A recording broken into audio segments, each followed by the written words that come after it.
hot summer, I was on the driveway. I'd saved up another deposit for a house. I didn't want to buy a house at the time because I thought, well, the market's all over the place. With that 15 episodes of a lad messing around with a Bugatti the other night to look at all different things, what it's doing, zooming into the photos. There is a moment coming in the next video from Matt Armstrong that is far more important than most people realize.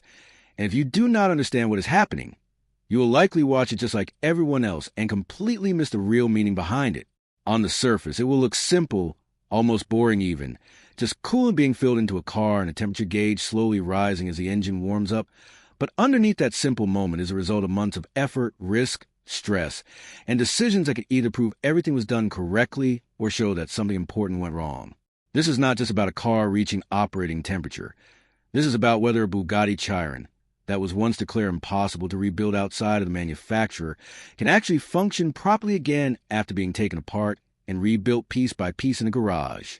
When Matt pours around 40 liters of coolant into that W16 engine and starts the car, what follows is not just a routine step. It is a test that quietly answers multiple critical questions at the same time. The temperature gauge that you will see rising is not just showing heat. It is showing whether the cooling system is working, whether the internal components are still healthy, and whether the custom-built parts can survive real conditions. Most viewers will just watch the number go up and wait for a reaction. But if you know what to look for, that moment becomes something completely different, almost like watching the final result of a long experiment. This is why it is important to understand what is actually being tested before you watch the video. Because once you know, every small detail will start to matter, from how fast the temperature rises to how it behaves when the thermostat opens, and even how Matt reacts while watching it.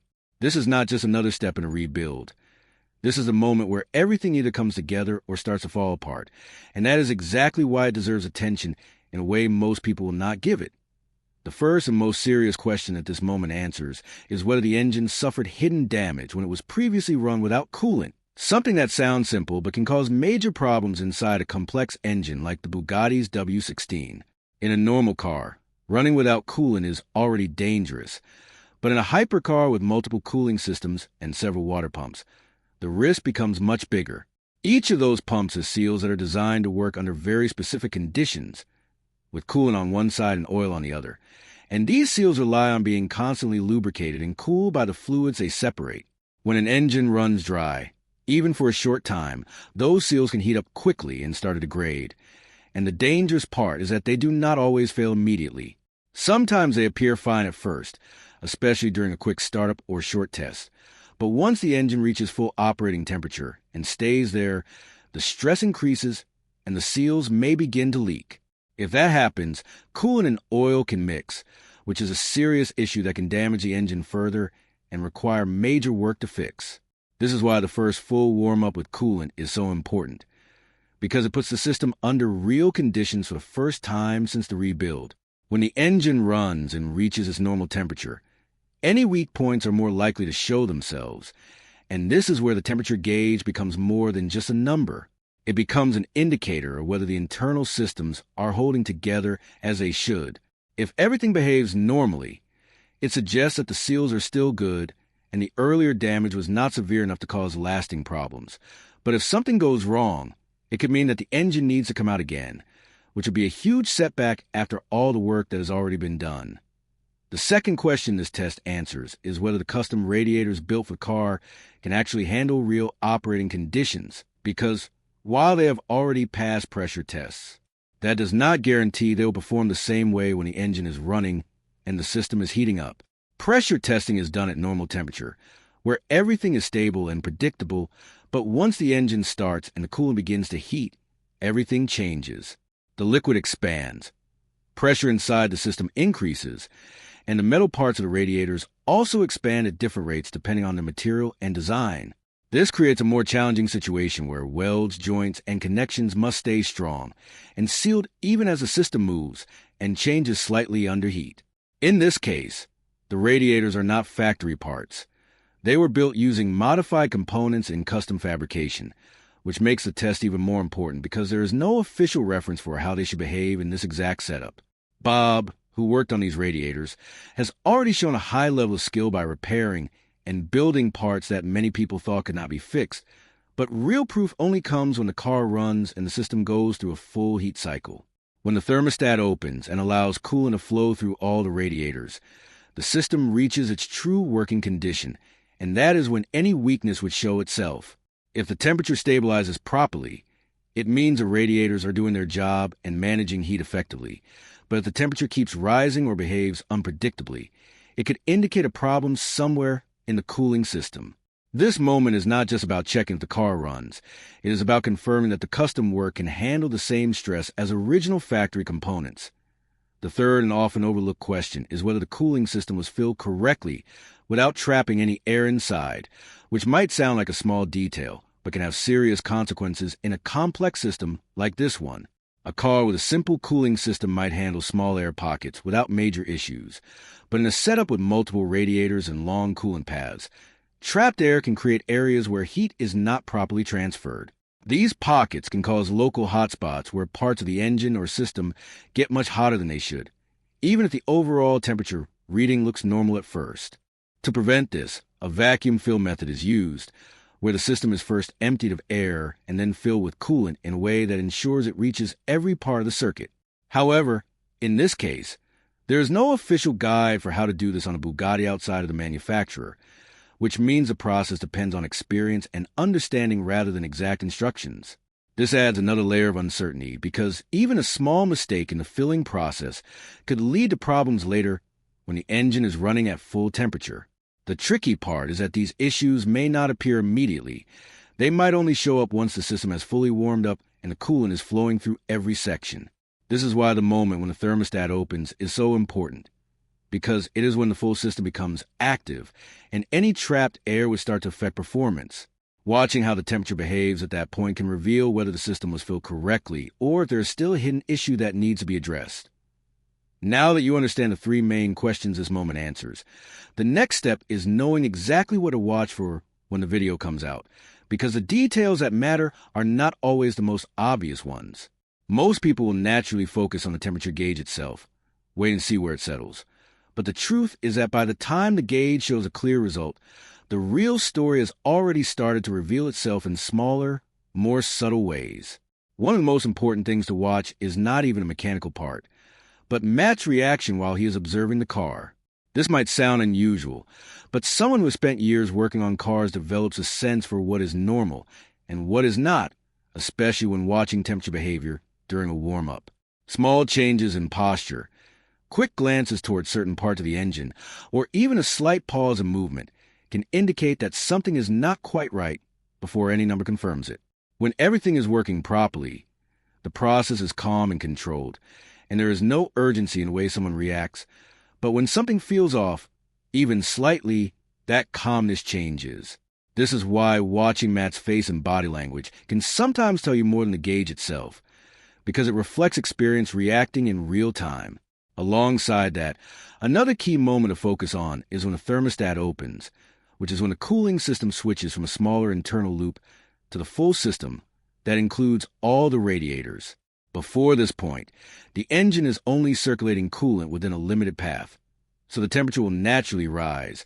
But once the thermostat opens, cooler coolant from the radiators enters the engine, and this usually causes a small drop or stabilization in temperature. If that happens smoothly, it is a strong sign that the system is working as expected, but if the temperature continues to rise or behaves unpredictably, it could suggest a problem with coolant flow or heat management. These are the small but critical details that separate a normal viewer from someone who truly understands what is happening. Another important detail to watch during this process is the behavior of the overflow reservoir, which plays a key role in managing coolant expansion as the engine heats up. As temperature increases, coolant naturally expands, and the system is designed to handle this by allowing excess fluid to move into the overflow tank and then return when the system cools down. Under normal conditions, this process is smooth and controlled, with no unusual activity beyond the expected level changes. However, if there is a deeper problem inside the engine, such as a failing seal or a head gasket issue, the behavior of the coolant can change in noticeable ways. For example, if combustion gases start entering the cooling system, they can create bubbles in the overflow reservoir, which is not normal and can be a sign of serious internal damage. This is why checking the reservoir is not just a routine step. It is actually a diagnostic tool that can reveal problems that are not immediately visible elsewhere.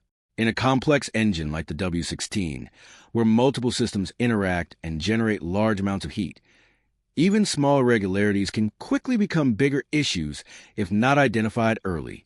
Watching for bubbles, unusual movement, or unexpected changes in coolant level can provide valuable clues about what is happening inside the engine without needing to take anything apart. This adds another layer to the overall test, because it is not just about whether the temperature stays within a certain range, but also about how the system behaves as a whole under real operating conditions. When all these elements are observed together, the temperature gauge, the thermostat response, and the overflow behavior, they form a complete picture that tells the true story of whether the rebuild has succeeded at this stage. Based on everything that has been shown so far in the rebuild process, there are strong reasons to believe that this test will go well, although there is still a small level of uncertainty that cannot be ignored. One of the biggest positive signs is the first startup of the engine, which happened smoothly and without any major issues. The engine started cleanly, idled properly, and did not show immediate signs of serious damage, such as smoke, rough running, or abnormal noises. This suggests that the most severe problems, like completely failed seals or major internal damage, are likely not present. In addition to that, the amount of time the engine was previously run without coolant appears to have been relatively short, which reduces the chances of long-term damage compared to a situation where the engine was driven extensively under those conditions. Another strong point is the work done on the radiators and other components, which has already been tested to some extent through pressure checks and visual inspections. The fact that these parts held pressure and were carefully built increases confidence that they will perform well when the system is fully operational. There is also the human factor to consider, as both Matt and Bob have shown a high level of attention to detail and problem-solving ability throughout the rebuild, often finding solutions where none seemed possible. However, despite all these positive indicators, the uncertainty around the water pump seals remains, because their condition cannot be fully confirmed until the engine has been run at full temperature for a sustained period. This creates a situation where everything points toward success, but one small hidden issue could still change the outcome, making this moment both exciting and slightly unpredictable.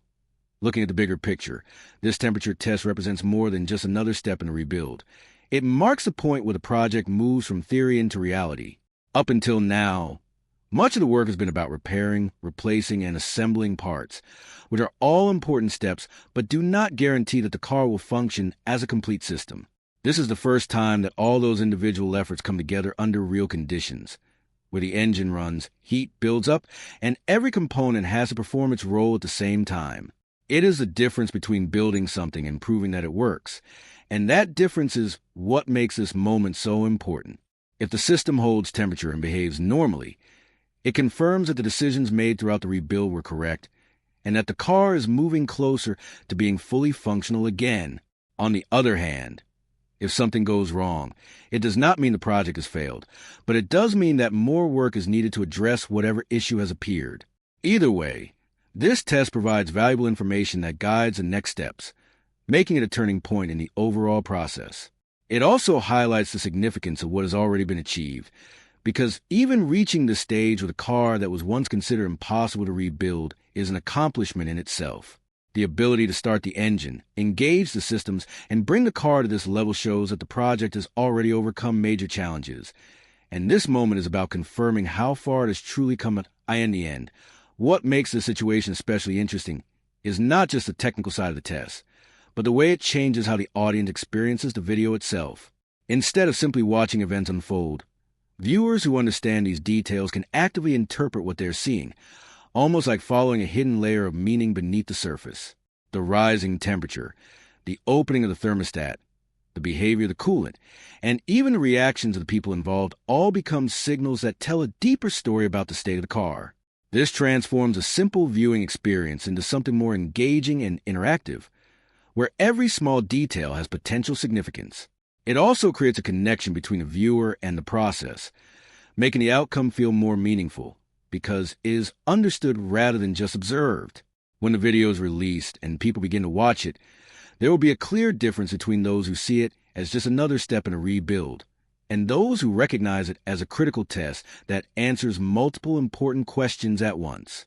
This difference in understanding is what makes preparation valuable, because it allows viewers to see more than what is immediately visible. As a result, the moment when the temperature gauge stabilizes or fails to do so becomes more than just a number on a screen. It becomes a result of months of effort, uncertainty, and problem-solving coming together in a single point in time.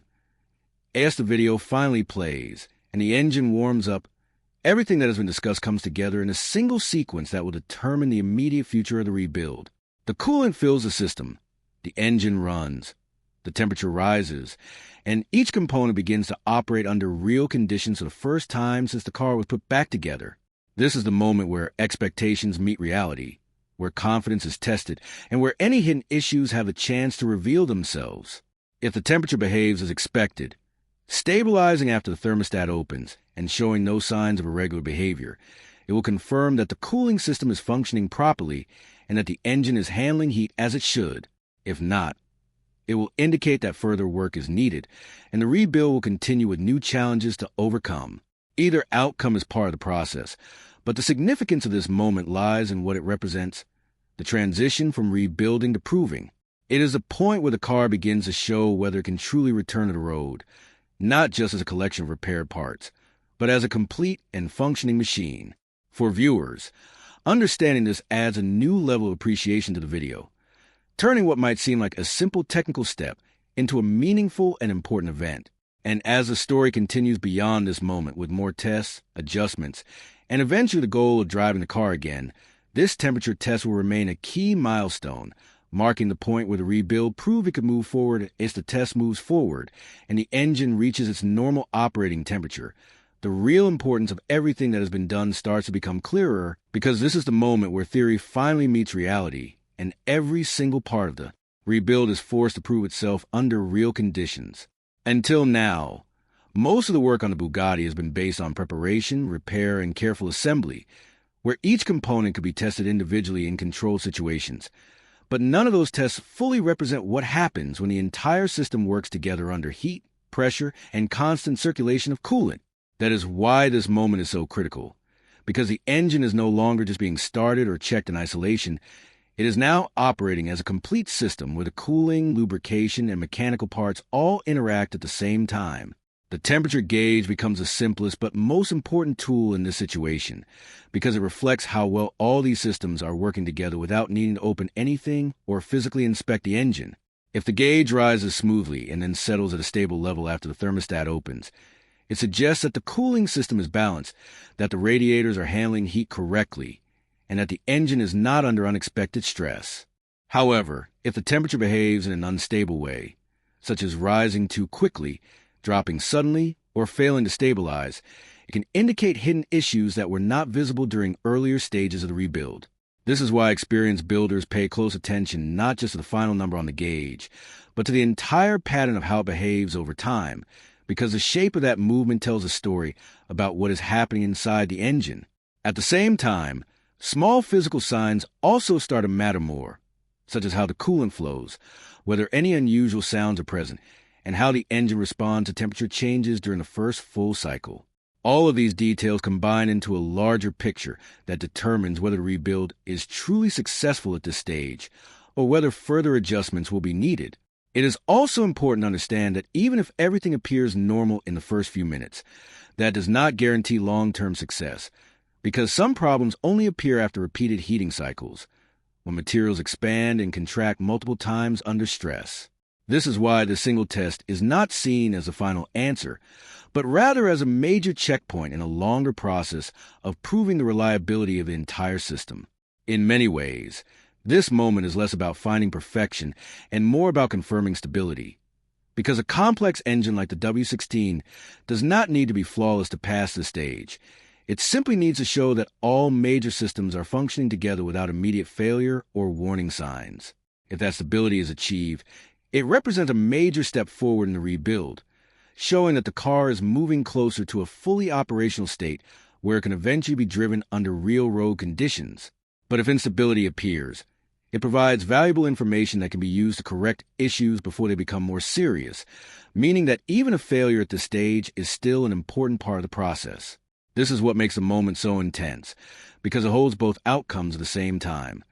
Success moves the project forward significantly, while failure reveals exactly what needs to be fixed next, and in both cases, the test serves its purpose of bringing the rebuild closer to completion as the cooling system continues to run through its full cycle. One of the most important hidden factors begins to reveal itself in a way that is not immediately obvious to the casual viewer, and that is the long-term behavior of the internal seals and connections that cannot be fully judged from a cold start alone. In complex engines like the W16, there are multiple points where fluids are separated under high pressure and high temperature, and each of these points depends on seals that must remain stable even when the engine transitions from cold conditions to full operating heat. At the beginning of the test, everything may appear completely normal, because cold seals often behave well even if they've been slightly weakened in the past, but as temperature rises and the engine stays active for longer periods, the material inside those seals begins to experience real stress. This is where small imperfections that were not visible earlier can slowly turn into meaningful changes, such as slight leaks, pressure inconsistencies, or subtle mixing of fluids that should remain completely separate. The challenge is that these changes do not always appear in dramatic ways. They often start very quietly, which is why careful observation over time is more important than any single moment during the test. At the same time, the system is also dealing with expanding coolant, increasing internal pressure, and continuous circulation through multiple radiators, which means every connection in the system is under constant load without pause. If even one part of this chain is slightly weaker than expected, it can influence the overall behavior of the engine in a way that only becomes visible after a few minutes of sustained operation. This is why experienced builders pay attention not only to immediate results, but also to delayed reactions, because some problems only appear after heat has fully saturated the system and all components have reached their natural expansion point. In this context, the temperature gauge is not just a simple indicator, but more like a continuous report of internal balance, showing whether heat is being managed evenly or if certain areas are struggling to keep up. A stable reading over time suggests that the system is handling stress correctly, while even small fluctuations can hint at deeper issues that may require attention later. This is also where the importance of preparation becomes clear, because every decision made during a rebuild directly affects how the system behaves under this kind of pressure, and even minor improvements or mistakes can influence the final outcome.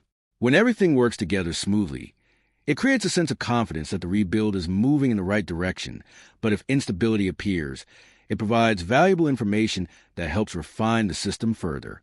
In either case, this stage of the test is not about achieving perfection immediately, but about understanding how the entire system responds when pushed into real operating conditions, which is the only way to truly confirm whether the rebuild is progressing successfully or still needs refinement before it can be considered complete as the engine continues to stabilize at operating temperature. Another layer of understanding begins to emerge that goes beyond just mechanics and enters into how the entire rebuild behaves as a connected system rather than separate parts working individually.